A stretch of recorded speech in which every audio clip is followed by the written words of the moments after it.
It's your boy Face from Flight Skool TV, and I'm in Chicago with my good guy Muffy, man. What's going on, I'm glad to have you on the show. Thanks for taking out the time to sit with me, man. I really do appreciate it. But I just want to let people know, like, man, this is a guy in Chicago that do a lot of amazing things outside of fashion, but also inside of fashion. So the story that we're about to give y'all, man, it's a real one. And definitely y'all about to find out why I'm sitting here with my good guy Muffy, man. So let's just start the interview off with taking people through your personal story about like where you from. So you originally from Chicago, right? Yeah, originally from here, Robert Taylor Homes. And I had the best of both worlds, so I moved to Madison, Wisconsin with my aunt at first. My mother, she later moved, and we were like kind of back and forth. You know what I mean? My aunt was going to law school there, and it was just like her mind was on another level. She was speaking Africa, and trying to take me there. And her first job, her second job, she was actually wanting to produce a teen summit. So at a young age, I got to see, a lot more kids than you know what I mean? So I was very appreciative of that. My mom's situation was just like, my mom, she had me young, 17, so she was still figuring life out. Right. You know what I mean? From the hustle standpoint, from some drugs to street life, things like that. But she always made sure, like, we were getting the education. Y'all had what y'all need. Yeah, that's exactly what we need, because she started high school early. Yeah. Yeah, they raised up. She actually was taking high school classes 7th, 8th grade. Wow. So that's why I got like the fast mind from always thinking ahead, always sometimes overthinking, but I'm seeing like a bigger picture. So I just used that transition to, like, I was always good in basketball, so basketball took me all over. Went to nationals twice. What position? I played point guard and two guard. Oh, that's what's up. Yeah, so I was really good. It took me to college, full scholarship. So thankful for that. But I always had the business side behind me. Like in life, I want to always be a teacher. I want to go to school to be a teacher. I want to be the cool, the cool teacher. Yeah, the cool teacher. We always had that one cool teacher. Yeah. In my school, I remember, man, it was Mr. Bun, man. He was our history teacher, man. Shout out to Mr. Bun, man. And I remember him still to this day. Everybody remember that one teacher that was cool as hell. Like, the one that's hip to what's going on. What's going on. That ain't too out of touch. But you appreciate it because you do. They took the time to talk to you. Yeah, and you can relate to what they're saying. It's less about them talking at you and more a real conversation. Because they care, because 10 times 10 they come from that. Right, exactly. And it was that one that made it out, so they feel like this is the way we got to get back to the youth. And I wanted to be that. And, just going to school and just going back to my roots. Like, my first job was at a record store. My mom's best friend was a DJ. You know what I mean? His name was DJ Boogie, and the record store was called DJ Boogie Records. And this is in 8th grade. So I have this job, and I'm seeing, like, this is records are being sold. There's some people line up. Like, I line up for shoes. They line up for records and tapes and all this stuff. Yeah, man. That's before you can just download off iTunes. Yeah, everything was there. And my first real experience with like in terms of sales, like breaking sale orders down and reading and stuff, and we get this shipment, and it's coming from UPS. It's 25 boxes of posters, and I'm thinking, like, who gonna buy all these posters? Right. My mom thinking one person's buying it. It's like, no, this is business. Yeah, I'm about to hang these posters on the wall. That's what he said. I'm hanging them up, and it was Lil' Kim hardcore poster. This is the famous posters sold out. That's there. I'm telling you, man. Them posters sold out when she was like spread. Oh man! But the visual, because he took away the visual aspect of, he put 2 on this side of the store, 2 on the side, put 1 in the ceiling. Because remember, she had the lines. She had mirrors on, that type of thing. And just playing the music. You know what I mean? And you coming off this, Biggie had put on this platform. Now it's elevating. you know, from that. So I was just that cool kid in the store with the cool shoes on, the cool shirts. I was spoiled from my uncles, man. Like, they was in the game, and you know, their life. And I had an uncle that was actually running Athletic Express. So it's an old gym shoe spot that had all the coolest joints. So being that kid from style perspective of just getting whatever I wanted, you know what I mean? I was a big Michael Jordan fan, of course, but Magic Johnson. And I was even getting teased about certain shoes I wore because none of the kids wore them. Right. Like Magic Johnson shoes, like, why are you wearing that? But that was my shit. That was my second favorite player. But with that, and then it started conversations. Like, what you want to do when you get older? And I'm around business, seeing all this money being made. Like, this is what I want to do. I want to get in business. Yeah. Because I'm seeing the successful route of it. But basketball, that was priority for me. You know what I mean? But I mean, just the fact that you had a job in 8th grade speaks volumes about your character and how, like, even back then you was ready to put in the work. You know what I'm saying, for what you wanted. I was never late. I was there. I was telling my friends, like, they had the clean tapes. You know what I mean? Like, they tell your parents you come get the clean tapes or whatever. And then I developed a relationship with some of the older DJs, like the old school DJ would come get records or whatever like that. So we had a janitor, and he was like, it was somebody throwing some speakers out in the back. And he said, look, you always collect this shit because nobody else want it. I'm like, what are you talking about? I'm going to put it to use. So he was in his office. You know, I think his name was Otis. You know, it's always Jeff. But he was shaving his wires. And he was like hooking it up. Like, oh, it worked. I'm using this Friday, DJ. So I'm like, you DJ? And back then, our people did more than one thing. We were never one-dimensional. Right. So I'm like, well, I work at a record store. Yeah. Are you serious? So you'll come get records from us? So that's when I knew I had something, and I was trying to figure out what did I want to do. You know what I mean? Right. And things. So going into I would take my money, and I would go buy shoes. And my mom was like, save your money. So I'm like, I am saving money. You know what I mean? Yeah. But the deals I'm getting from the neighborhood stores is, I mean, what you ain't gonna get? You know what I mean? Go get I gotta get it. So you know, of course, like the Air Force Ones was some of my favorite, man, at the time, and that was like one of my favorite things to buy. Like, yeah, Big D was just in here, man. Yeah. Y'all was talking about the Jewel. Yeah, the Jewel. That was crazy, man. You really had the colors. Yeah. To go with everything, you know what I mean? So I loved it, big fan of it. I dressed weird as a young child. You know, this is my style. But that style is normal now. It's normal now, yeah, man. So I love like crew neck sweaters, like vintage style. And I think I got that from my aunt, because she would go to a bunch of thrift stores and find cool shit that was her style. And I was just like looking at like all the stuff she buy, like these crochet pants and even the socks and stuff like that. I'm like, damn, this is dope. And I was just, you know, rocking that shit. Yeah, you know what I mean? My grandma used to do that with me all the time, except I didn't like it. Yeah. She used to come in with hella shit like, yeah, this is what you wearing next week. I'd be like, damn. But I was never the vintage guy. I can't even lie, man. I wanted the Pelly Pales and all Pellies, that. See, I never got into the Pellies. You know what I mean? Like my guys, that was their style. But give me a dope corduroy jacket. Right. See, yeah. You know what I mean? You was in a different lane. You was at a different lane. So like when we was talking at the Hustle Simmons event that he at the Champion store that what's that on Milwaukee? On Milwaukee, right next to Carhartt. Right, yeah. We was chopping it up there, and I was telling you that I was still interested in sitting down with you. Then we got to chopping it up and talking about all these different stories. You was like, man, I've been around for like a lot of these pop-ups since back in the day, you know what I'm saying? Like, I've been involved in the scene for a long time. And Diego is the one that really told me that I should interview you. But initially, I'm thinking in my mind, I'm like, Diego don't really leave too many details out there. So I'm like, okay, I should interview him, but what are we going to talk about? Yeah. And Diego was like, man, he been involved, man. Like, you need to get him. So I was just trying to put it together. Then when you said you've been involved in all these pop-ups from back in the day, I'm like, all right. That's what it is. So, you know what I'm saying? Like, because initially I thought that you just ran the cancer program. Yeah. Which we're going to get into, too. I definitely want to spend some time talking about that, too.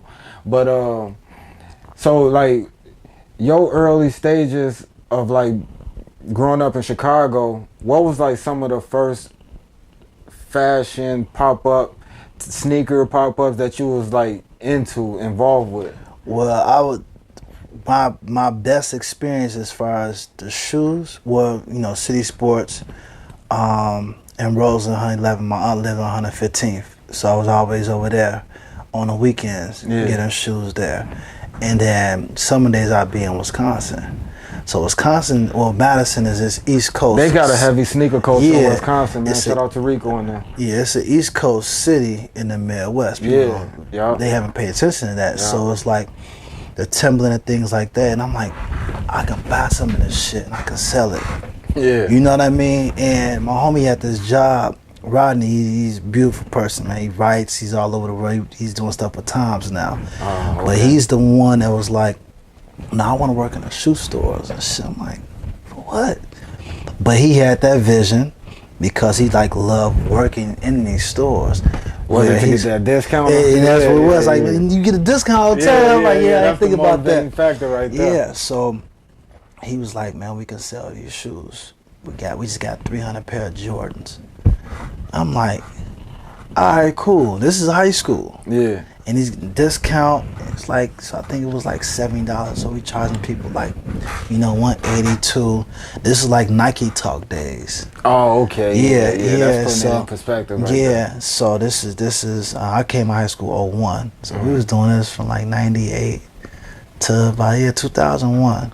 That's how we made our money. You know what I mean? Like that, we hustle, and then like some of the white kids went to school with, even the kids that went to the University of Wisconsin. So the high school was here, and that was like literally 5 blocks away. Oh yeah, so I'm seeing all these rich kids that's like buying stuff, and we just selling it to them. Yeah, you know what I mean? And that's when it was like, I can get some stuff from Chicago. Yeah, and you know what I mean? The difference of it. So it's like, hand in hand. So that's when we did the first thing with that. My sister, she started to sew dresses and jersey dresses. This is actually before the push that you seen on TV. We didn't have social media. Right. So I would go to Old Navy. I wanted my ones to look kind of different in a way. I would go to Old Navy. They had like all this old seasonal stuff, so shorts would be like $4 and $5. Right, yeah. I would get like 10 pair of those. She'd cut them and she'd put it on my shoes. Oh yeah, so, I remember them days when people was customizing them Air Force Ones like that. The biggest mistake I made was I had some pictures out, showed some. I didn't know about copyright or trademark. I didn't know nothing about that stuff at a young age, and I didn't know how to really solidify my name across the country. I did something that I liked, right? And my friends were like, you know what I mean? So we did those things, and I look on TV about 1.5 years later. First person I see, the video, we gonna make it. Jadakiss came out the car. Hey, you know what? I don't know. Y'all gonna have to fact check me on this, but I think I did an interview with my good guy in Oakland, FBCC, and I think he designed them shoes. Yeah. Like my boy D Nice out there in Oakland, man. I did an interview with him. Y'all check out that interview. Yeah, me and D Nice, we gotta talk, man. Yeah, I think he had designed them for Jadakiss, man. For real, he had named a lot of artists. I know he designed for Jadakiss. I just don't know if it was that video. Right. But I see that as a challenge for a lot of our youth right now, just lack of information. Yeah, we just didn't, growing up, we didn't know at a young age. We knew more so like education was a priority and getting to college, you get what I'm saying? But like all the business stuff was left out of it. So us making money to survive, you know what I mean? Like, wasn't trying to ask mom for money because she got bills and stuff like that. Most important things wasn't really about that. It was about what can I do, how can we sell this stuff, and what channels can we take. So we did that, you know what I mean, on like the quote unquote pop-up scene many years ago. We didn't label it as that, but technicality, that's what it was, because we were like really like staging somewhere and like, look, we're gonna be selling it here. So how do you like coming from that scene? How do you feel about the sneaker game as it is like right now?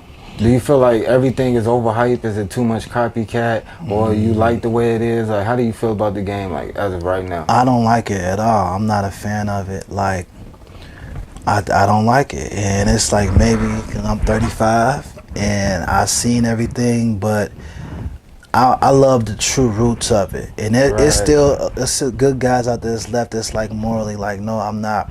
You're not gonna make me like that. Right. And that's what's going on right now. So I gotta get validation by some rich suburban kid, and that's or some designer that's designing the stuff for the rich suburban kid. It's not for the inner city kid. If that was the case, we wouldn't have the raffles, the digital stuff. You wouldn't have all this. It was really truly about the culture where it comes from. Right. You know what I mean? If you say this 20 years ago, there's gonna be raffles for shoes and shit like that.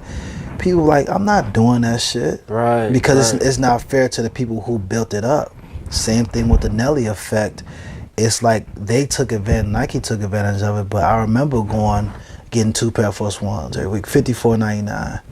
$59, like we remember those days, and there was so many colors on the wall, you know, and I miss that, where I can go just get whatever I like, not something that was, since this person made it, you gotta buy it. And you ain't gotta pay no resale. You know what I'm yeah, saying? the resale was never there.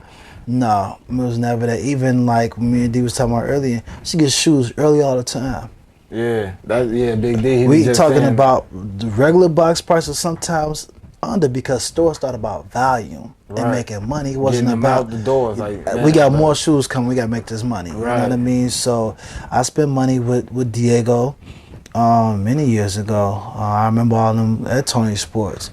Yeah, that's what I was gonna get to. Yeah, I remember those days where it was like you felt good about going into those stores because they had what you wanted. Right. Because they were from the same place that we from. You go to these stores now, and this isn't. I'm not racist at all, but suburban folks can't tell us about our culture. It's just a disconnect. Yeah, you can't do that. So it's like, in order for it to grow, that's why if something doesn't sell the day of, it's a brick. According to who? So you telling me I can't, if I buy this shoe, that I'm not cool, but that's what the image you put in these kids' head. They want it because it's hype, and we don't come from that. Right. We used to cop what we like. You cop what you like. Like we talked about, New Balance was dope back in the day. Reebok had a thing going. K-Swiss, like you had different brands, but everyone had their own identity. Right. Yeah. You know what I mean? So now it's like, if you're not wearing this, then you ain't cool. Like, then how you gonna tell some kids that? Right. Exactly. Exactly. Yeah. So let's continue on with the Tony Sports thing, because I did an interview with Tony Fernandez from Tony Sports. And his story is amazing, man. Like the stuff that he went through, I mean, some people will never be able to fully understand like those moments. But yeah, like that was like a legendary location, multiple locations. But I feel like Tony was genius about the people he hired. Cause he made sure that he hired people that was in tune with the communities that they were serving in. So like, can you speak on that aspect of, as far as like making sure that, as far as like if you gonna be a company or store that sells streetwear, how important it is to have guys like Diego, V-Dot, you know what I'm saying, Dave Jeff working at your store and making sure that these people from the community is represented inside this store. It's important, man. Like, I would give the perfect example. I had a situation. That's when I was in school in Houston, right? And I would go and buy shoes all the time for my homies. So we in biology, right? So I'm the guy that if you miss, you can get notes from me. I love taking notes because I need to know what's going on, right? So Brittany's like, why don't you just come get shoes from the store? Whatever. I got you. I'm like, really? You got everything? And she's like, yeah, just come check it out. So I go there. And I'm like, this shit reminds me of Tony Sports, because she was working there and a few other people that knew a few things, but they were kind of missing pieces. Yeah. And the third time I went there to get some ones, they had some wool ones. I never forget this. Like, why don't you work here with us? You know shoes, you've been in the game, This is what you should do. And I'm pretty sure that's the same thing Tony did with all those guys. Like, no, come on, let's build together. So when I had that feeling from them, Brittany was just like, this is the one that's gonna take us over, help us get over the top. So the conversation we had, I'm talking about 1 week, I'm just working there. The next week, I'm the assistant manager. You get what I'm saying? In 1 week. Yeah, so it's like those things, and then I'm helping out buying stuff, helping pulling product and putting orders in. Mind you, I'm so And that's in Houston, right? Yeah, it's in Houston, Athletes Foot Division. We're on the sports rap. So that, and I just took the shit I've been doing in my past. Right. With this, applied that experience to what you're doing. Man, we used to party at Dave & Buster's every Monday, right? Monday Night Football is big in Texas. Yeah. So this is a place where all the celebrities are coming, all the stars. Like, why don't we bring shoes up there and sell them? To Dave & Buster's? So, of course, they look at me like, man, what the fuck is he talking about? Bring some shoes? Like, yeah. They said we can get a table there, right? Yeah. We get a table. We got shirts. We got shoes up there. We call it advertising. So this is how I meet Mike Jones and his cousin CT. I was about to hit you with the who. So I meet these two dudes, and you know, it's a funny conversation because Mike is like, man, I'm trying to buy all these shoes. But I'm like, okay, cool, and come to the store. So at this time, we had a contract with Pimp C and Bun B at the time. What kind of contract? We had, so Rap-A-Lot would have these contracts with stores around the city of Houston. So they had a product, and we had the hats and stuff like that. So for they merchandise? Merchandise, yep. So Pimp C was in prison at the time. Yeah. He was about to get out. And we had a new era. Free Pimp C, UGK for life, those hats was buzzing real tough. It was Texas real big on everything in house. All the artists support local. They really support local. That was basically what Atlanta doing now. Yeah, Texas was doing. Yeah. I mean, and support was there. Right now. It was strong. So Bun, his son, worked at the store a year before I got there. His son. So Premium Goods opened a store. So Bun would pretty much go to Premium Goods, you know, because they had the dopest shit now. So we was kind of like a second place behind him, but he fucked with us. But that's what was it. And Pimp was more so like that was a lane. And he wanted to be in the Sharpstown Mall. So those guys would come in, shop once a week. Mike Jones was like, hey, I got my club. This from Ice Age when he started this club thing. Yeah. So I'm bringing guests in every week. Is it possible I can bring them in every Sunday? I'm like, shit, how much y'all trying to spend? I'm thinking about the money because we had the hustlers and we had the lean guys. Yeah. They were coming all the time and spending a bunch of money. And I could sell shoes early. So the district manager was like, look, Mikey, that's what he called me. We get 100, 200 pair of Jordans, you sell half of them before they come out. I'm like, shit, I went to TSU. I'm like, call all my homies. They buy shoes early all the time. This is the money I made. So me and the employees, we made tons of money selling these shoes early. You know what I mean? Yeah. Wasn't an issue. There's still money in that right now. Yeah, it's a bunch of money. But it was how it was done, where everyone was happy. Right. The rappers was happy. The regular folks was happy, and that's what it was about. It seemed like you probably didn't miss the shoe, but like the way people flex right now about, oh yeah, I got these because they limited. Like back then, it was like, I got these early. Yeah, you know it was the early thing. Yeah, and that's how you used to flex. You know what I'm saying? Like, I'm wearing these early, but that was easy marketing for whatever store. You know what I mean? Come from walking billboard.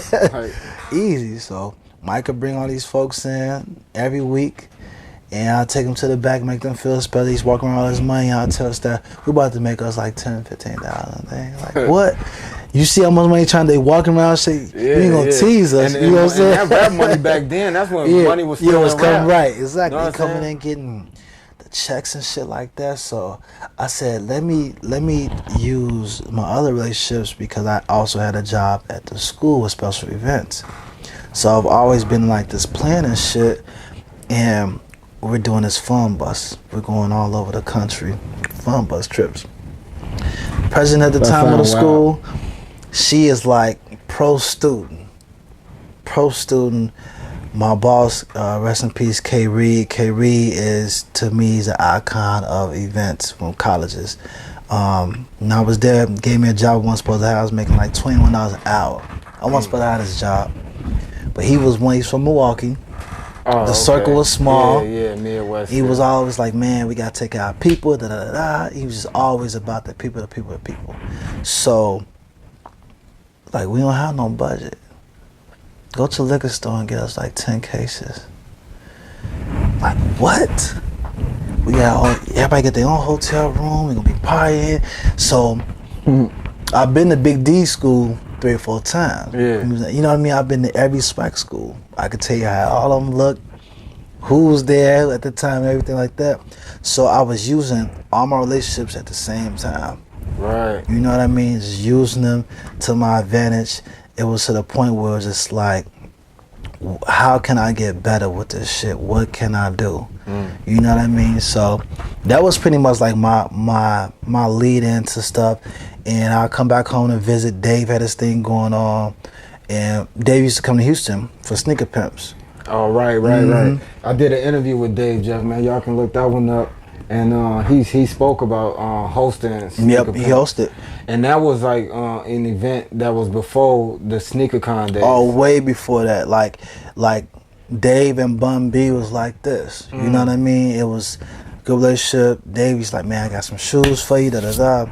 Always show love and shit. You know what I mean? And it evolved in one of my coworkers at the time, Sneaker Summit. Yeah. You know what I mean? He's a part of that. He actually has a store too in Houston. So we the relationships are there. I can get any shoe that I want. You know what I mean? It's just some of the shit I don't want. Right. I'm not some wearing, shoes is just overhyped. Yeah, I'm not doing that. I'm not wearing an off-white shoe. Right. I'm not wearing Fear God. That's just me. That's my preference because you're taking away the element of the people. Right. You get what I mean? So to me, that's really not organic. That's not the feeling of what it is. Yeah. You know, I fuck with these. My feet, I love comfortable shoes. I love what he did with Adidas. It was like, you didn't see these silhouettes. Yeah. Nike, you've seen every silhouette that's made, you've seen it, right? Then plus, you know, Kanye always been traveling in uncharted waters. You know what I'm saying? Like, it's very few artists. I don't want to just say rap artists, but especially rappers that came out with their own design. Yeah. You usually see collabs happen. Right. You know what I'm saying? But Ye, I mean, I don't wear a lot of Yeezys. Well, none, really. You know what I'm saying? But I can respect that. Even though I don't wear them, I can respect that aspect of, like, he didn't come on and just create a new Air Max. Right. He didn't come on and just create a new Jordan. A different colorway for the Air Max or a different colorway for the Jordan. No, when you look at that Yeezy, that's 100% him. That's his design. Yeah. So I salute him in that aspect. So like you don't really rock with the super limited drops. Because to me there's no shoe that's limited. Right. How many times you seen limited release and how many times a restock? Restocked. You can't gas me. You know what I mean? Right, yeah. And that's the thing that some people they're divided. And it's even with the apparel too. Like they wouldn't want to buy this shirt because it's in the store. They want to get it because the name tags behind it. Right. This is t-shirts. Right.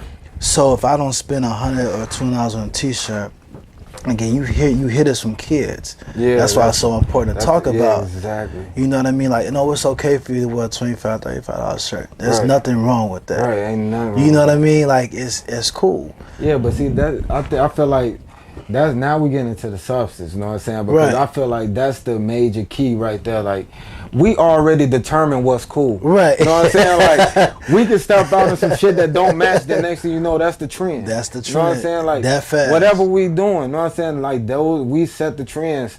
So when I see people Like and I'm not against any brands. I'm not going against any brands. But when I see people that feel like they need to wear Supreme or they need to wear Bape, and I just be looking like, do you not know like leaders right here? Know what I'm saying? We got Fat Tiger, Fashion Geek. We got Success over there. They got their clothes. Know what I'm saying? We got Iridium. We got options, you know what I'm saying? Like, and that's just speaking locally, you know what I'm saying? If you're in New York, you got Code of Individuality, you got V-Rich, you got everything in New York. I mean, Cali got, you know what I'm saying? Diamond Supply, they got their brand. They got locals. Yeah, you see what I'm saying? And things like that. And what happened is, it's not cool for me to love you. It ain't cool for me to support you. Right. But it's cool to support these people. That's really not from our community. They're not gonna fuck with you. They're not gonna do anything for you in the community. They're not gonna do a thing. Right. So that's why we have to appreciate our brands, our leaders.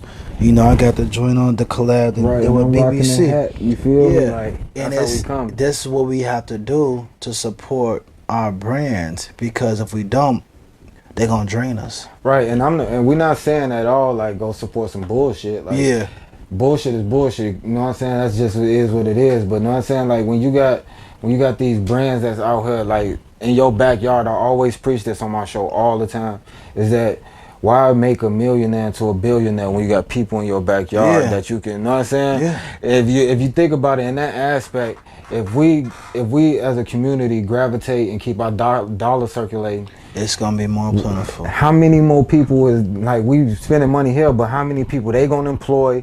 That's probably your cousin. Yeah. You know what I'm saying? Or somebody in your family. Then the bigger they blow, the more people from, you know what I'm saying? Like it just makes sense. And these big companies, they don't plant those seeds like example, Corey, and we know the guideline. And I call it a guideline because it's what he's showing. Yeah. It's the illustrations, the growth of people, it's the growth of community, it's the support. You see them travel around the world to create and to elevate our people. You have brands like Kith. Like I would never wear Kith and Supreme. I'm not wearing that shit. They don't care about us. So you got someone. Well, Kith just did a Poetic Justice collab. Yeah. What can they tell you about Poetic Justice? What did Poetic Justice mean? They probably watched it coming up. They probably sneak away to watch it. You get what I'm saying? Yeah, those were in our tubes, our house. We went to the movie theater, see those things, and it taught us values in life. Right. Work hard and substance. Right. And it's like, y'all just gonna keep stealing from us. You get what I'm saying? Yeah. And making it cool, because so now you got our people buying it because you got the validation, you making it cool. Yeah. But if we do this in the backyard, oh, it ain't cool. Yeah. What they doing over there? Whole time they're just stealing our sauce. Yeah, so that's the issue that I have, and I don't appreciate the shit. Yeah. You know, I wish I had a big ass platform I can. Yeah. Hey, stop buying that. You know what I mean? Yeah. Because it's hurting even the youth. Because hearing a conversation like my son, like that almost was a Supreme stuff. I broke it down to him. No, you'll wear these hats, the Fashion Geek hats, the Leaders hats. Then you're gonna wear the black brands. Yeah. You're gonna love yourself, and you're gonna love the people that fought to get here. Right. Exactly. You know what I mean? Then you gotta show them we made all this stuff. Yeah, and they don't believe that because they're not being taught that. And that's a true feeling that a lot of kids be having. You know what I'm saying? Like they social media is a monster, man. And with that platform, it can be misused sometimes. Oh yeah. And people, and a lot of kids feel like they less than if they don't have this brand. If they not wearing, to the point where they will wear a fake Gucci belt compared to authentic, you know what I'm saying, Leaders hat, you know what I'm saying, like, Leaders is doing their thing, they don't need y'all support. If y'all not giving it right now, they don't need it, they doing their shit, you know what I'm saying, let's get that part understood. But I'm just saying, it can be so much bigger, you know what I'm saying? That's true. If we just change the mentality of thinking, especially with our youth, you know what I'm saying, and determining what's cool, because like I said, a lot of kids feel like they less than if they not in Supreme or in Louis Vuittons and Gucci's and stuff all that doesn't even matter, because those brands would never say, hey, we want this for your community. Have they ever came out? They never can show support. Nike, they might show you some fake love and come out and let's do a basketball tournament, opposed to saying, no, we trying to recruit to see who we can get in the future. You know what I mean? Are we gonna give them a few pairs of shoes 365 days out the year? So how you feel about Nike signing Colin Kaepernick? Was that a publicity stunt? Was that just for the dollars, or do you think they really cared about what he was? That was some bullshit. I'm calling a spade. Yeah. And it was like, why didn't it happen? If it was truly organic, why did you wait for press to build up for people to get behind him? If you stood for him at first, you'd be fighting. Nike dominates the NFL. So you tell me there's no conversations that you couldn't have them at all? Right. So you've seen the stuff play out. And they signed, what was it, 43 million? Something crazy. It was a big number. And I've heard they made over $500 million off of it. Yeah, they can't. So like he dropped the shirt and they can't stay on shelves. Yeah, so it's that thing like that. So, but what if Colin Kaepernick did it on it? So what if he said, I'm about to drop these shirts? Would people buy them? That's the real question. That's the real question. You see what I'm saying? I feel like nobody is saying. Yeah. You know what I'm saying? Like, how many people is wearing it because it's a Nike collab? Yeah. And how many people is actually wearing it because it's his goal? And that's the thing, though. It's like we get brainwashed at an early age in America. Yeah. You know what I mean? We do. And it's like, we know it's going to be to a certain extent it's going to take place, but it's like, how can you correct it? Even with like the Black Lives Matter stuff, we don't own that. This is something that Black Lives Matter, and then we made these white folks rich off of that. Something we should have been doing for ourselves many years ago. Yeah. We always matter. Yeah. You get what I'm saying? Everyone matters, but in where we come from, our communities, where the lack of education, the support, the energy, and the drug effect, it's like it killed us all. So yeah, some of us that's doing positive things, like you're creating a platform that I hope takes to the next level because this is what's needed. Yeah, these type of conversations. It has to be taking place. It can't be the gossip, the Wendy Williams shit. Because honestly, in my opinion, like I said, I just state my opinion. This is my opinion. But I feel like all them is like sellouts to me. You know what I'm saying? Like even like a DJ Academics. You know what I'm saying? Like I could never watch those people. I can't rock with them type of people because I feel like the only time they shine is when they put us in a bad light. Yeah, why would you want to do that? So opposed to saying, you know what, let's keep speaking the negative. Let's talk negative.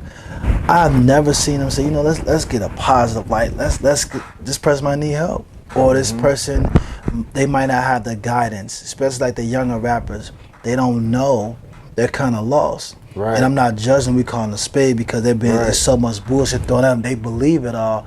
But if we were to give them guidance, but you got the media people that's breaking them down because they know the tool is the hand, social media. So the kids are looking at that. Yeah. That's all they know. And it's a divider from us to say, no, don't do that. I tell my little cousin, he's like, he wanted to rap. I'm like, what do you know about rap? Yeah. What do you know about hip hop? What do you know about music? Yeah. And he couldn't answer no question. Man, they make money. How? A lot of these rappers don't have anything. Yeah, I mean, like, it's that theory, you know what I'm saying? Fake till you make it. Yeah. And a lot of these dudes be faking it and don't ever make it. You know what I'm saying? Don't do that. Said, focus on school and do what I did. I don't feel like I'm the most successful person, but it got me to different avenues and lanes of my dreams of what I wanted. You know what I'm saying? Right. And let these type of things take you there. You can't jump off, off the ladder and say, I got a plan. I'm like, what's the plan? Just go in the studio, that's not gonna cut. How you gonna pay your bills? Right. How you gonna take care of certain things in life that you need? And we fall behind the 8 ball a lot. Yeah. So because I feel like a lot of people aim to get the followers. Then once they get the followers, that's almost like their end goal. Like, you can have followers, but how can you turn that and monetize that and turn it into money for yourself, with your family? And I feel like that's where we fall short a lot of times. And I honestly feel like in 2019 right now, it went from, back in the day, it was like we looked up to the drug dealers. Those your influencer, right. And now I think it's changing. I would say for the better, because now we got fashion guys that we can look up to, where you can just options are being opened up in different avenues. We seeing ourselves in different places, different positions, and I feel like it's no longer like drug dealer or basketball player. It's like a multitude of things that you can do, and if you don't see these opportunities, you're not looking. Yeah, it's about right now. It's about executing them, and right now we're at a place where we do have more. It's more platforms that's out there now. We gotta use them in the right light, though. Right. You know what I mean? Like I was just reading something about Jay-Z doesn't want Travis Scott to perform at the Super Bowl. Right. I say, let him perform at the Super Bowl. That's the biggest platform, right? Then you change that shit up. Make a statement, right? Then you make the statement because you got the biggest. Yeah. So didn't Beyonce do something like that? I think, with the formation. Yeah, that's why I was kind of confused. Like it was okay for Beyonce to do, and now you know what I mean. I was confused by that. So it's like, no, let him make the statement, or guide him to do it right. And then the other part of the argument is, well, his contracts to get cut off. Well, they weren't meant to be. If you really you can't stand for this and not stand for this. You get what I'm saying? And then you could be in this corner if the contracts go away. You see what I'm saying? If you really caring about this kid. So it's those things where if they want to play us, play them, but use the right content. You don't have to be extremely ignorant. You have to educate them. Right. You know what I mean? I think that could be a tool for that, so they can stand in a place. You know what? We got to respect these people, because they could mess our money up. Yeah. And that's what they're thinking about, you know? Yeah. So, yeah. And you can have it there where now it's a different layout. Now, you know, that of course a transition in a few years, but you will have people that really say, you know what? We can do whatever it is. Like, we'll talk about that. It may be out of 100 people, maybe 10 might really believe that now. Right. But if you get like a bunch of kids that got the energy, that's how the civil rights movement was. Yeah. It was the younger. That's what that's another point. Like I did an interview with Platinum from Meridian, and I asked him like, how important is the youth? And in that interview, he was like, man, they is key. And I was like, yeah, you know what I'm saying? You think about like the Huey P. Newtons. You think about how old Tupac was when he was, you know what I'm saying? They was all in their 20s, you know what I'm saying? And those the ones that got the energy, that got the, you know what I'm saying? That type of spirit, you know what I'm saying? To push things to the next level. Tired of, because some people you see, you get tired of getting beat up, right? Yeah. And these shorties is fearless, man. Yeah, they're fearless. So I always tell them, like talking to them, like y'all not as tough as y'all think. Yeah. Y'all got this fearless mode because of that's what they're telling you to be. Right. You know what I mean? But use that in this light. Right. You don't gotta be violent. Right. Y'all smart, y'all educated, you know what I mean? Believe in yourself. Right. And then that's how you fight. But if you fight against each other and tear each other down, we've been tearing each other down since we've been in America. Yeah. Fact. So it's gonna take a long time to build each other back up, but it can happen. I believe it's gonna take organization at a time, and then us getting organized with each other, partnering with each other, the strong leading the strong, and then you just pick everybody else up. Like, how do you feel about as far as the fashion scene in Chicago? Do you think we see enough collaborations amongst each other? No, it's not enough. It's not enough. Considering that, like, I travel often, I look at, see what other cities are doing, and we probably don't even know this. Chicago, we are the mecca of black brands. Chicago is. So when we get together, cut this arrogant bullshit out, cut all this, I'm better than you, my stuff is better. If that's the case, then make me better then. Right. Let's collab, let's unify, because then we can kill. And then if the brands come and try to divide us, no, we in this together. Right. Adidas approached me, this is about a year and a half, about a year ago. And I talked to Corey about it. I thought it was a good situation, and I thought about it again. Adidas was trying to get you to work on fall 2019. Okay. Fall and winter. With some community stuff, some design, some design shoes, get like a whole package. And Corey was able to give you some advice on that? I talked to Corey. That's the first person I emailed for him the email because they said we want to get to the business over with you. And I said I felt some type of way about it because I met with them for so many years. Of like I've seen Adidas product in 2015. I've seen all the Yeezys out now. I've seen all these concepts. So maybe they thought me seeing this stuff first would just say, hey, I could just sign that line and go this way. And it didn't make sense to me. I told them exactly what I wanted and what we needed in Chicago. We needed more creative designers, more people from the community, more youth activations. It's not just about, okay, you pull me out and then what happens? It's just me alone. Right, exactly. I'm not trying to be on an island by myself where you can just take advantage of my brain, because it's another thing that was stated in the email, we want to pick your brain. Yeah. No, you can't do that. So, in other words, pick your brain, steal your ideas. You want to steal ideas, we want to work with you. I'm like, no, on this conditions we can work together on this. If it's consistent, we could drop a 5 to 10 year plan. Yeah. So now people are getting paid every year. That's honorable. From, you know what I mean, by that. And Corey said, you didn't do nothing wrong. Because if I sign this paperwork, now I can't work other jobs anywhere. I'm stuck with them. And the dollar amount, I think it was solid, but it wasn't what it should have been. You know what I mean? We're talking about, this is like a multi-million-dollar thing that can take place. Yeah. So respect me as such, like you're approaching me as. Right. And Corey said, you did right. You told him exactly, you know, what it is. Like, even leading back to my prostate cancer foundation, they weren't trying to back that either. So you really telling me you don't really care about, you care about some sales coming because you see a vision. But they not worried about all that community stuff. And I wasn't. So, you know, I talk to Diego all the time. We talk weekly about certain things that we're gonna do, and I believe we're all gonna get to that point where it's like they're gonna have to answer everything that we want. You know what I mean? Man, honestly, if we can, like what you said earlier, if everybody can just take a break, take a breather, set your ego to the side, kind of step to the table, I feel like a lot can be accomplished, because I feel like now more than ever, like Chicago is getting that look. Yeah. You know what I'm saying? If we unify right now, like imagine what we can do, because we got eyes on us.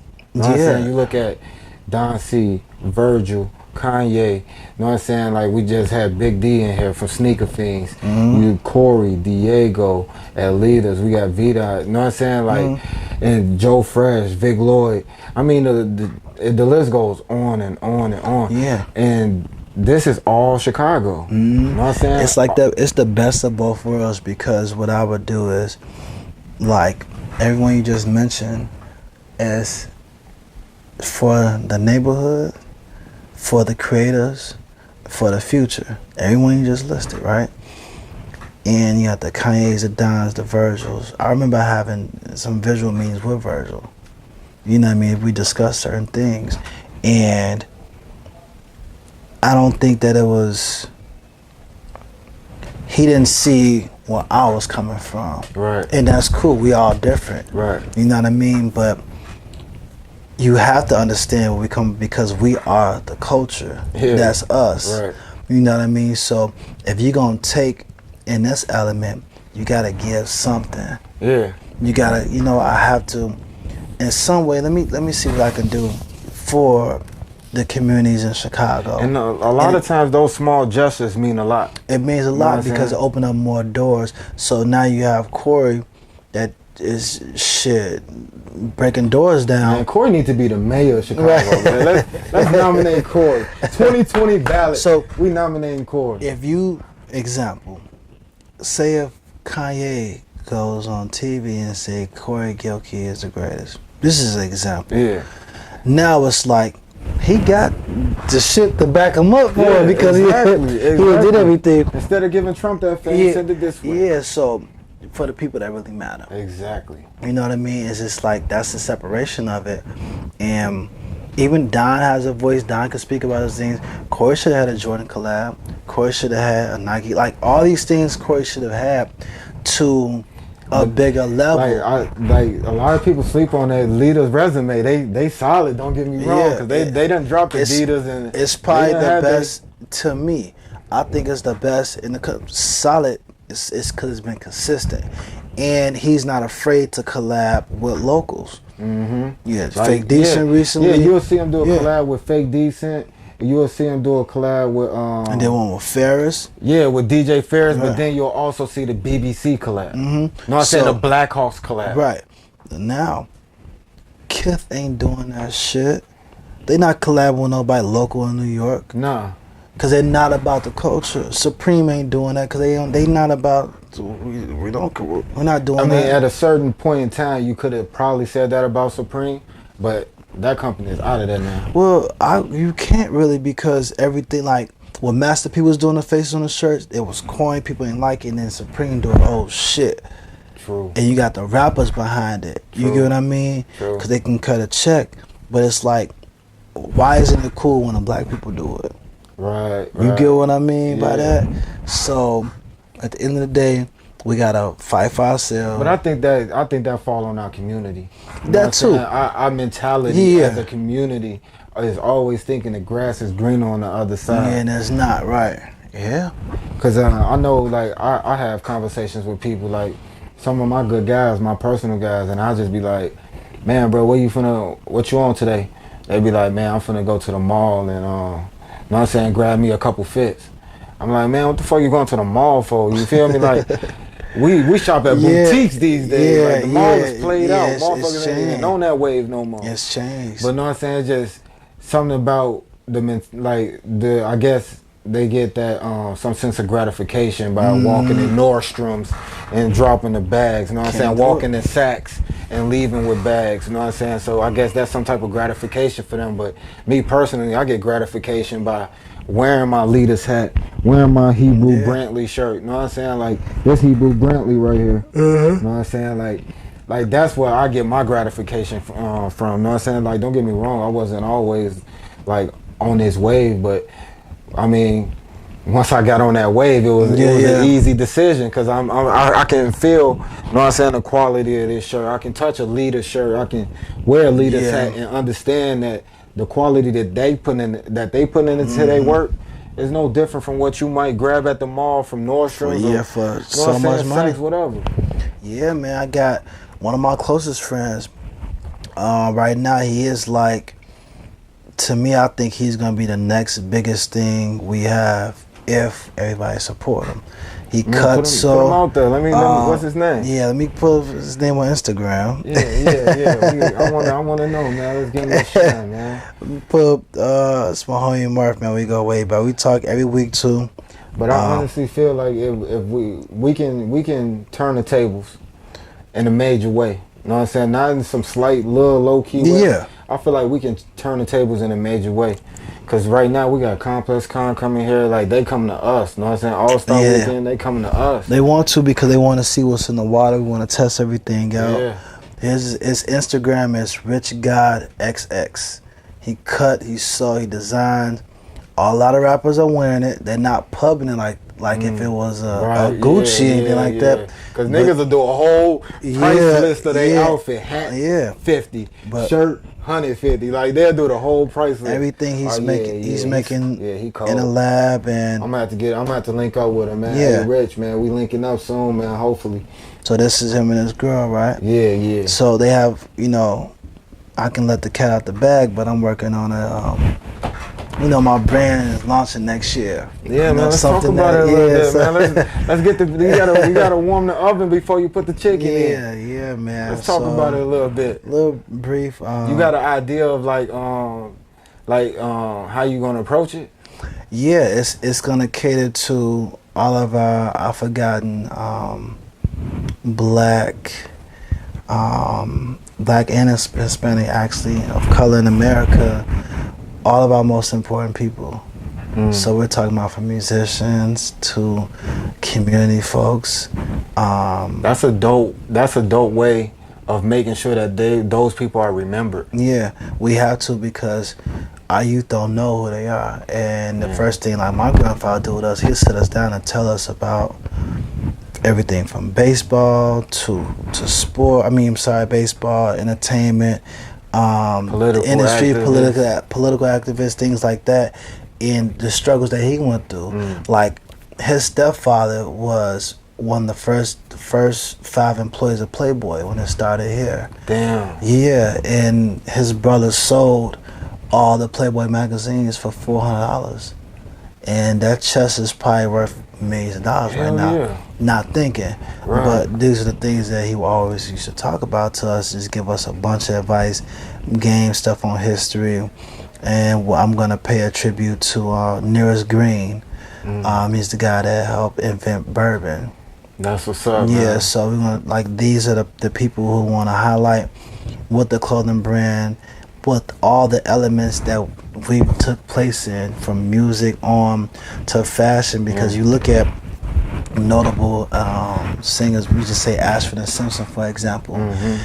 We don't give them credit for creating this big ass fashion thing they did. Like, they were like the best dressed. Yeah. You look at these album covers, you look at anytime they walk, leather pants, these boots, they were so ahead of their time. Yeah, because when you think about like genres, we always was like making sure like Everything was on point. everything. We coordinate with each other, you know what I'm saying? We coordinate dance move and outfits. You know what I'm saying? Everything had to be on point. Everything was, and I want to do a tribute to that.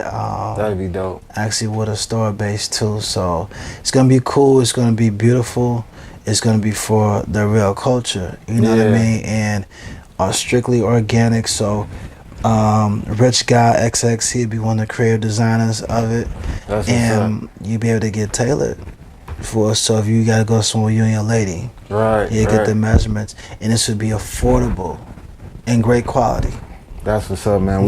I'm definitely looking forward to it. I'm gonna be one of the first customers, man, to sign me up.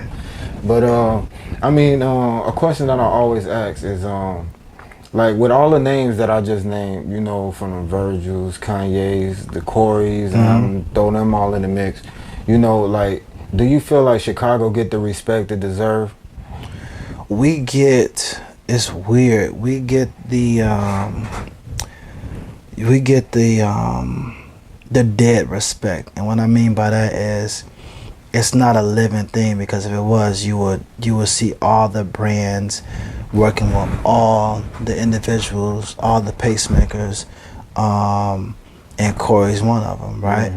And if we got the love, if this was, I have to use an example, we're in New York, and if kids said, hey, we want to do something in the community, Nike and them, cameras there, you will see all this shit behind it. But since we're here in Chicago and they're using gun violence to disadvantage us in the media, and they're not using it like this, you know what, we're going to, as gun violence, what can we do to come there?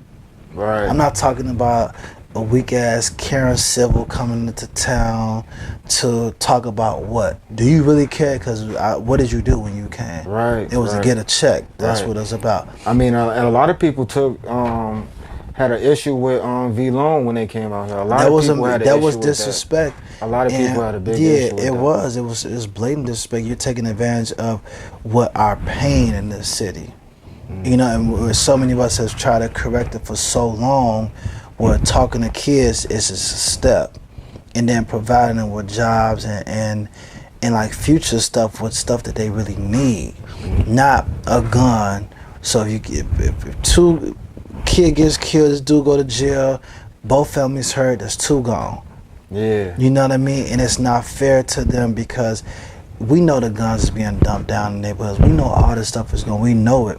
But it's like, what are we doing to prevent it from happening? Right. We're not standing up against that. So that's why we don't have the advantage that other cities have, where they look at the violence as the cool part. That's cool. That shit ain't cool. Yeah, I mean, you know what I mean? To people that don't gotta live through this shit. Yeah. You know what I'm saying? They outsiders looking in like, oh, it's going down in Chicago. Like it's like, that shit's cool to y'all. Yeah. When we live in this shit, we is literally checking all our mirrors, looking over our shoulders. This is a life we have to live in Chicago. And it's so for people true, to come and try to capitalize off it. So true. You know what I'm saying? Monetize our pain, and they not even from the city. You know what I'm saying? That's why a lot of people took issue with that. They never come back. So no, we don't get to shine like we supposed to. We're supposed to get. Now let's go help them out. When there's a disaster that takes place, Chicago's one of the main cities. We donate, we do all this stuff, and you don't see nobody donating their hearts to us. Yep. You know what I mean? So that's the thing that really, it's a hurting feeling at times to see these people just steal from us all the time. And trust me, time will change, and that's what it's really about. Us figuring this whole thing out, like we see the odds is already against us. You know what I mean? If you're successful or not, it's gonna be against you. Yeah. You know what I mean? Straight up. It's like guys like yourself, Face, you gotta keep, presenting this and getting people together and bringing folks together, even like dialing in with the youth.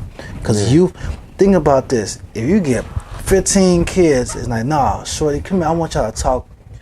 And they gonna tell you their problems. Yeah. And it's like you talking to them, you like, look, man, I'm one of y'all. Yeah. You can do this too. What you wanna do? And now the conversation changes. Now it's like you didn't correct the 5 minds. Yeah. 15 minds. It's like, no. That's I wanna do something what they got going on. Yeah, that's like one of the things that it's like a underlying layer.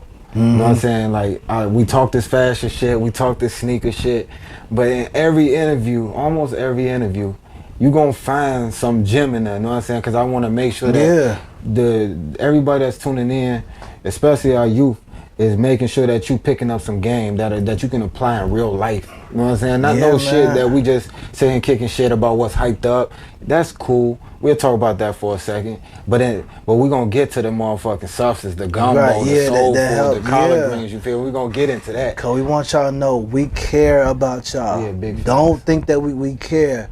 Right. When we talking to y'all, just listen. We do not want y'all to go through the same stuff that a lot of us went through. I got 2 of my brothers. One has been in the Fed since, I call my brother because he's my closest friend. Been there since 2001. This is real shit. Yeah. You know what I mean? Like, calls and just, I go visit him and he's supposed to be serving a mandatory life sentence in the Fed. He was a prince of the Stones, everything you could think of. Yeah. But in the height of all that, he's in prison right now to this day because of everything he did in the community. He still gave back. He did the book bag job. He did all this stuff, and even when he was transitioning his life. So he won 2 appeals. Right. And with the reform stuff, he'd be getting out soon. You get what I'm saying? Yeah. But we're talking about one that's 18 years of your life. Yeah, man. I hope he get back home. You know what I mean? And it's those things. In the first question you always ask about the youth. Yeah. How the kids doing? What the kids got going on? Yeah. Tell them they can, they don't have to be in here. I see kids coming in. And that's like, that's what I try to let a lot of people know. Like, we not, like me and you, we not speaking from the outside looking in. Yeah. Like, I can tell you, like, my dad been locked up in the Fed since I was 9. You feel me? Like, my uncles was calling shots. Yeah, and when they did that sweep on Larry Hoover. My uncle got wrapped up in that. You know what I'm saying? He did like 15 years off that. You feel me? Like, so we as people that's from the community speaking to the community, you know what I'm saying? If you're not from the community, negate. This does not apply. But you know what I'm saying? Like, people got to understand where we coming from. We coming from a real place, you know what I'm saying? Pain, man. We don't be trying to preach, but at the same time, some things got to be understood and said. But I want to take a turn and start speaking on a lot more positive things, like your cancer movement and the foundation that you're working with. Yeah, man. So it's called Run From Prostate Cancer. I started working on this in 2011, right? And like me and Big D was talking earlier about it, was just people. Oh, that's not gonna work in this city. It's not. I just heard a bunch of negative behind. Like, do you know what prostate cancer is? And a lot of men is just like, oh, I know I gotta get checked out eventually. I know the foods is killing us, and we gotta do something about it. Right. And I'm here to educate my men in the community. You know what I mean? Because we're already not in the households, right? So we take another step in this cancer, and the cancer is moving us out the house, so we have nothing. Black men are dying from this younger and younger and younger. So 7 years ago, they wanted you to get tested at about 50 years old. And now it's 30, 32 years old. This is 7 years, so that's a crazy gap. Yeah. Right? I mean, but you think about the way they processing foods. Everything is a factor. So I formed a 3-day event for this. So we do a 2-day health seminar, we do a charity basketball game, we do a 5K run, 7K walk, which Diego leads the walk, Erica Robertson leads the run. So this is our 3rd year. So that's September 6th to 8th, Chicago, September 20th to 22nd, we're going to Houston. So 2 places. So now I'm evolving. It's the 3rd year of actually with the movement of, hey, health seminar. DePaul University this year, last September, they sent a class out. So I was like, okay, who made this phone call? It was crazy to see as a whole class that wanted to hear myself and the nutritionists and the trainers and the educators speak about this. And I was like, man, it was like tears then that came to my eyes, because this is something that I didn't imagine this was going to happen. Right. I want the community, the core part, to get involved. So we use these measures to get everybody out. We did yoga the first year. So, why are we doing yoga? Yeah. Because your girl is coming, and your girl is making sure that you're going to eat right at home. Right. So I got these hidden motives. Yeah, that's how you angle it. That's how you angle it. I see what you're doing. Like, yeah, so, hey, if I make the girl come, she gonna drag you. Yeah, she gonna, right. So those things. But it's becoming beautiful. The education is there. I've been getting phone calls every week, and it's some of them are sad. Like, hey, my dad has been diagnosed. My uncle's going through it. What information you have? And I'm like, hey, this information you need. Think first. Don't react fast. You have to take the emotion out of it right away. You know what I mean? You don't want the stress, because black men, we already have so much stress on our body. Right. Stress causes cancer and high blood pressure and everything, diabetes, all this stuff that goes in effect. So with this event, we educating you, diet, exercise, ways to free think, business metrics. So if you're happy in life, it's kind of hard for cancer to come through when you have stress in your body. Yeah. So if I'm joining with all my brothers and we uplifting each other, that's why we did bowling. Putting that positive energy out. Yeah, we all together, laughter, just cutting back on these habits that we have of sitting around the house not doing nothing, because it attacks you. So I did a study about meat. So I haven't eaten red meat in over 11 years. Wow. You know what I mean? And I even cut back on turkey and chicken as well too. Right. I eat some salmon, but it's like safety measures. You go around the world, China, many places in China, like the percent is like 0.000%. Oh, I'm sorry, 0.1% prostate cancer in China. So Spence, that owns Triple Crown, we did the dinner there last year, and people asking, why are you doing a dinner at a Chinese restaurant? They got it figured out. So it seems like they know something we don't. Yeah, so the foods, the cut up vegetables, the fresh stuff, I want to adopt that culture they have to help us eat better. Right. You know what I mean?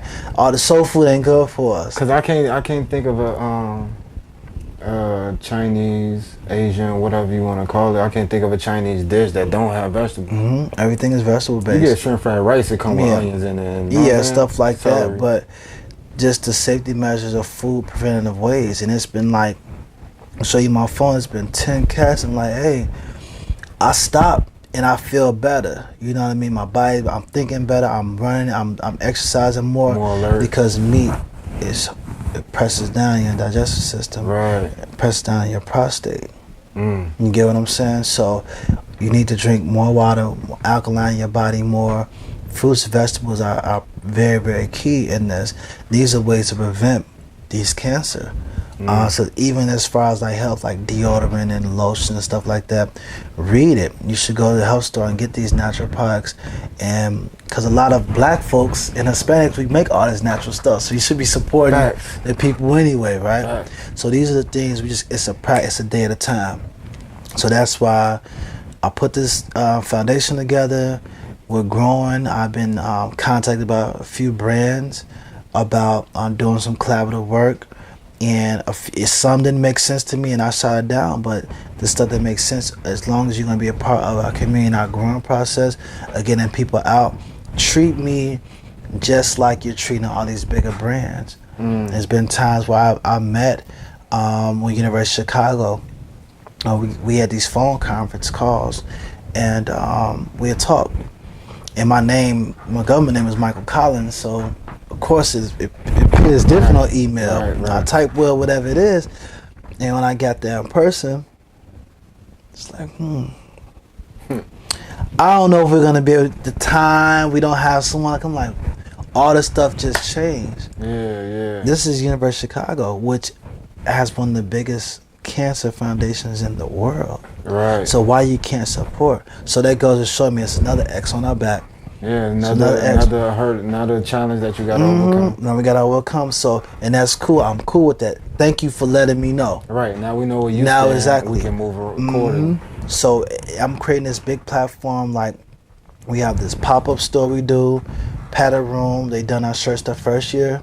Shout out to Bo. Shout out to Bo and his wife Marion. Beautiful. Her mom volunteer, and we do a post party at the promontory on Sunday, always after the run. So they provide us with these brunch specials. We have water sponsors as well too, and Jacqueline Perkins from Coca-Cola, the first year she sponsored us water. So that was pretty. It was like a groundbreaking thing for that to happen, and it just connected a bunch of people. We started to see like communication.